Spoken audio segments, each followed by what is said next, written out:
दर्शक नाहिद लालिन चैनल नतून एक भिडियोते आपनादेर सकलके स्वागत जानाच्छि।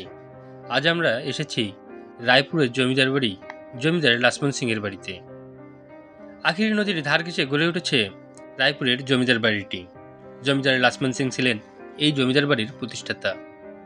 जमीदार लाछमन सिंह मृत्युबरण करले तार पुत्र मुराली सिंह, बदी सिंह एवं बीरेन सिंह এই তিন পুত্র মিলে এখানকার জমিদারি দেখাশোনা করেন। কিন্তু 1947 সালে দেশভাগের সময় এদেশ ছেড়ে ভারতে পাড়ি জমায় তার দুই পুত্র মুরালি সিং এবং বদি সিং। এখানে থেকে যায় তার কনিষ্ঠ পুত্র বীরেন সিং।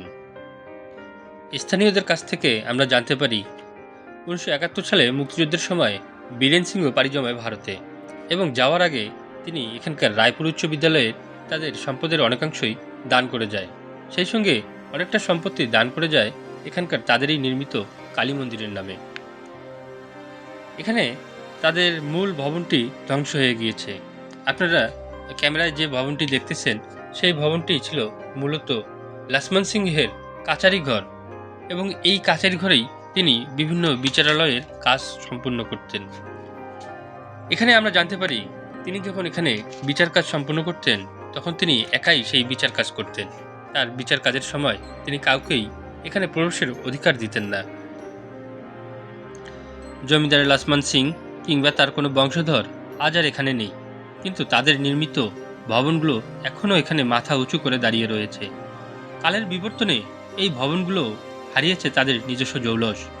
একসময় যেখানে অজস্র প্রহরী থাকতো বিভিন্ন কর্মচারী, বিভিন্ন প্রজাগণের আনাগোনা, সেখানে আজ একদম নিস্তব্ধতা।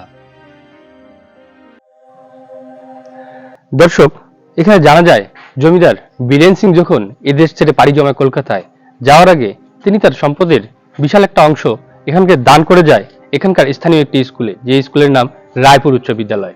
আমরা বর্তমানে এই কাচারি ঘরটাতেই অবস্থান করতেছি। এই কাচারি ঘরটি আমি আপনাদেরকে একটু দেখানোর চেষ্টা করতেছি। এই কাচারি ঘরটিও একদম ধ্বংসের দ্বার প্রান্তে এসে দাঁড়িয়ে গেছে। এটি যদিও বা এখন আর ছাদটা নাই, ছাদটা একদম ধ্বংস হয়ে গেছে এবং পরবর্তীতে স্কুল কর্তৃপক্ষ এখানে এই টিনটি লাগিয়েছিল ছাদের জায়গায়।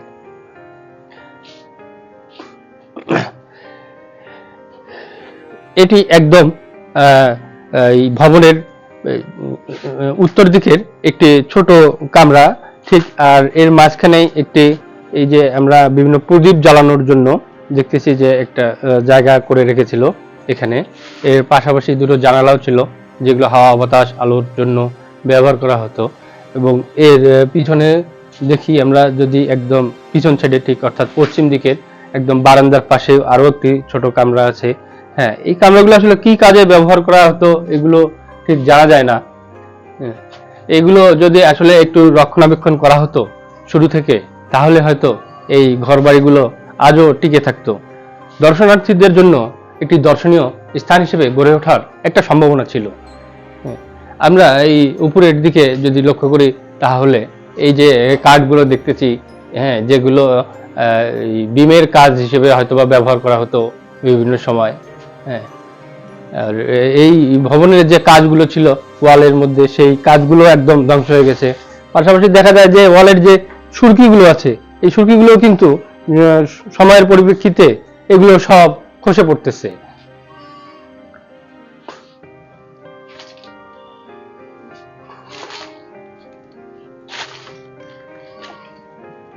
এই কাচারি ঘরের পশ্চিম সাইডের একদম দক্ষিণ কিনারের এই বারান্দার সাথেই সংলগ্ন এই ছোট কামরাটি, খুব সম্ভবত এটি দেখে আমরা আন্দাজ করতেছি যে এটি হয়তোবা তৎকালীন সময় বাথরুম হিসেবে ব্যবহার করা হতো।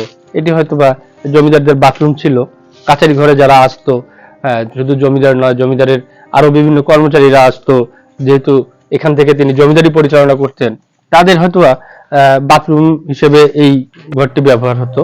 এবং পাশাপাশি আরো একটি আমরা কামরা দেখতেছি এবং এই প্রত্যেকটা কামরার মধ্যেই আমরা এই ধরনের ছোট ছোট খোপ দেখতে পাচ্ছি। এই খোপগুলো আমরা আরো বিভিন্ন জমিদার বাড়িতেও দেখেছি। খুব সম্ভবত এই খোপগুলো হয়তো প্রদীপ জ্বালানোর জন্যই রাখা হতো তৎকালীন সময়ে।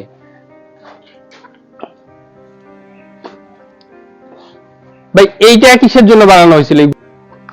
দর্শক, এই যে একদম এই কাচারি ভবনের সামনের অংশে বারান্দাটাতে আমরা দুই সাইডে এইরকম একটু গোলাকার ছিদ্র দেখতেছি, বেশ বড় সড়ো, যেগুলো বর্তমানে আমরা বিভিন্ন দর্শনীয় স্থানগুলোর যে টিকিট কাউন্টার গুলো থাকে সেই ধরনের স্থানে এখনো এগুলো লক্ষ্য করা যায়।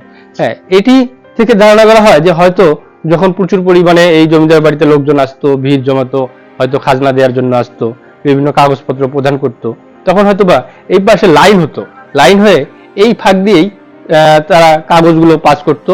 এখানে জমিদারের নির্ধারিত কর্মচারী বসে সেই কাগজ গ্রহণ করত, হিসাব নিকাশ করত।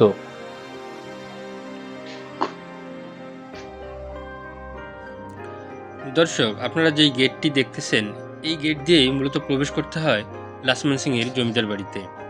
এই গেট দিয়ে প্রবেশ করলেই সোজা আপনারা দেখতে পাবেন সেই বিচারালয় বা কাছারি ঘরটি। এর ডান দিকেই রয়েছে জমিদারের নির্মিত কালী মন্দির এবং এর বাম দিকে রয়েছে ধ্বংস হয়ে যাওয়া আরও একটি মন্দির। এই ধ্বংস হয়ে যাওয়া মন্দিরটি সম্পর্কে বিশেষ কোনো কিছুই জানা যায়নি, তবে এই কালী মন্দির সম্পর্কে এখন জানা যায় যে এখানে এখনও হিন্দু ধর্মের বিশ্বাসী ব্যক্তিগণ পূজা পার্বণ অনুষ্ঠিত করে থাকে। দর্শক, এই মুহূর্তে দাঁড়িয়ে রয়েছে আমি লাসমান সিং এর বানানো কালী মন্দিরের সামনেই। এই মন্দিরটি এখনো মোটামুটি এখানে এখনো পূজা পার্বণ অনুষ্ঠিত হয়ে থাকে। এখানকার স্থানীয়রা আজও এখানে কালী পূজা অনুষ্ঠান উদযাপন করে থাকে। আমরা বর্তমানে এখানকার একজন স্থানীয় ভাইয়ের কাছ থেকে এই লাসমান সিং এবং তার ছেলেরা কি রকম ছিলেন সেটা সম্পর্কে একটু জানার চেষ্টা করব, সেই সঙ্গে চেষ্টা করব এই জমিদার বাড়িটির ইতিহাস সম্পর্কে। ভাই, আপনার পরিচয়টা একটু দিয়ে একটু বলবেন। কি বলবো, আমার নাম রফিকুল ইসলাম, আমার বাড়ি রায়পুরে। এখানে জমিদার ছিল, জমিদারেরা তো পালায় গেছি মনে করো যুদ্ধের পরে। আচ্ছা, পালা যাওয়ার পরে এই মন্দির আছে, এখানে টুজা হয়, কালী পুজো। আচ্ছা। আর এখানে ওই যে দেখাশোনার জন্য একজন লোক আছে, উনি এলে দেখাশোনা করে। আচ্ছা, এই মন্দিরটাও কি আমরা যেমনটা জানি যে রায়পুর উচ্চ বিদ্যালয়ের মধ্যে উনি বেশ বিশাল অঙ্কের একটা সম্পত্তি দান করে গেছেন। এই মন্দিরটাও কি ওই যে রায়পুর উচ্চ বিদ্যালয়ের অন্তর্ভুক্তিকরণ এখন, নাকি এটা সম্পূর্ণ আলাদা? এটা আলাদা, এটা সম্পূর্ণ আলাদা। ও, এটা স্থানীয় কমিটি মারফত এটা পরিচালিত হয়। এটা 50 শতক জমি ওরা এই মন্দিরের নামে দিয়ে গেছে। 50% জমি? ও, মোটামুটি তো অনেক বড় জমি দিয়ে গেছে মন্দিরের নামে। ও আচ্ছা। দর্শক, আমরা যেমনটি জানতে পারলাম যে এই কালী মন্দিরটির একদম 50% জায়গা এই মন্দিরের নামে লিখিতভাবে দলিল করে দিয়ে গিয়েছিলেন তৎকালীন লাসমান সিং এর পুত্র বীরেন সিং। তিনি যখন এই দেশ ছেড়ে পাড়ি জমায় ওপারে, ঠিক তখন যাওয়ার পূর্ব মুহূর্তে তিনি তার সম্পদের বিশাল একটা অংশ যেমন দান করেছিলেন এখানকার রায়পুর উচ্চ বিদ্যালয়ে, তেমনি এই কালী মন্দিরেও দান করেছিলেন তিনি মোটামুটি বিশাল অঙ্কের একটি সম্পদ। আমরা একটু এই মন্দিরের ছাদের দিকে যদি তাকাই, তাহলে এখনো এই মন্দিরটি কিন্তু বেশ মোটামুটি ভাবে অক্ষত অবস্থায় রয়েছে।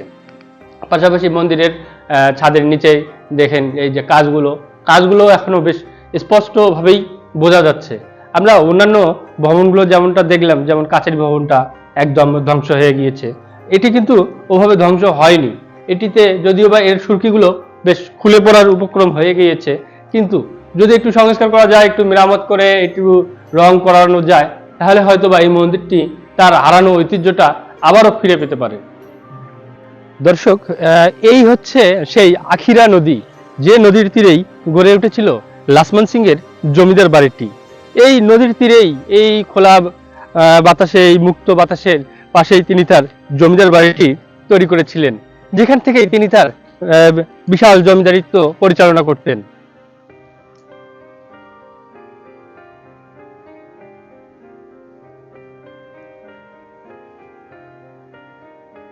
দর্শক, এই আখিরি নদীর তীরেই একদম লাসমান সিং এর এই মন্দিরটিও গড়ে উঠেছিল। আমরা পূর্বে যেমন কালী মন্দিরটি দেখলাম যে মোটামুটি সেখানে এখনো পূজা পার্বণ অনুষ্ঠিত হয়ে থাকে, কিন্তু এখানে এসে কিন্তু আমরা একদম ঠিক তার উল্টো চিত্র দেখতে পাই। এই মন্দিরটি দেখেন একদম ধ্বংস হয়ে গিয়েছে, একদম লতা পাতার বিভিন্ন গাছপালার যেন অভয়ারণ্য। এটি চারিপাশে ঝোপ জঙ্গল দিয়ে ভরা। ভিতরের মধ্যে ঢুকলেই দেখতে পাবেন আপনারা যে বিভিন্ন গাছ, এর ছাদেও বিভিন্ন গাছ উঠে গিয়েছে। এই মন্দিরের বারান্দাতেই আপনারা দেখেন এই যে একটি বৃক্ষ দেখেন দাঁড়িয়ে গিয়েছে, একদম সেই মন্দিরের ওয়াল ভেদ করে সেটি একদম উপরের দিকে চলে গিয়েছে। যার ফলে মন্দিরের ওয়ালটা একদম ফেটে গেছে। এর চারিপাশেই দেখেন শুধু গাছপালার বিভিন্ন ডালপালা গড়ে উঠেছে। মন্দিরের কাজগুলো তো একদমই নাই।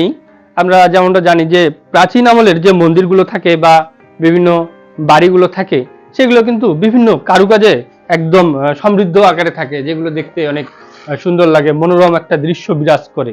কিন্তু এখানে কিন্তু সে ধরনের কোনো কিছুই নেই। এর ছাদের দিকে তাকালেই দেখবেন ছাদটি আসলে এমন অবস্থা হয়ে গিয়েছে যে একটা মাঝখানের অংশ তো অলরেডি ভেঙে গিয়েছে এবং বাকি অংশটিও ভেঙে যাওয়ার উপক্রম হয়ে দাঁড়িয়েছে।